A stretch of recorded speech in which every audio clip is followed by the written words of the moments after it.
Sugatan ang principal na sakay ng kanyang SUV matapos na pagbabarilin habang papasok sa gate ng eskwelahan sa HN Nueva Ecija. Narito ang report.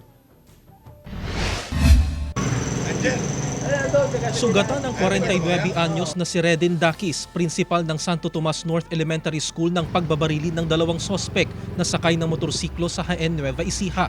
Sakay umano ng SUV ang biktima at papasok na sa gate ng eskwelahan na mangyari ang pamamaril. Agad na tumakas sa mga sospek.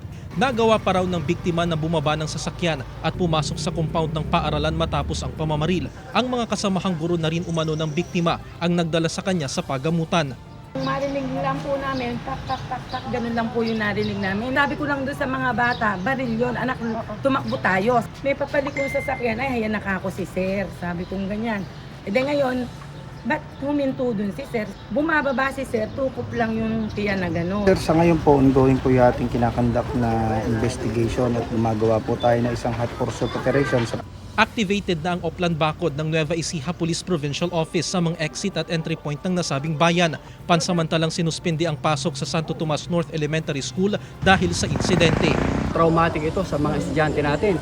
Lalo na nakita nila yung nangyari, yung mga bata nag-iyakan. Kaya hanggat ongoing yung investigation, nandito pa yung sasakyan ng ating kasamahang principal, ay pwede na muna silang umuwi.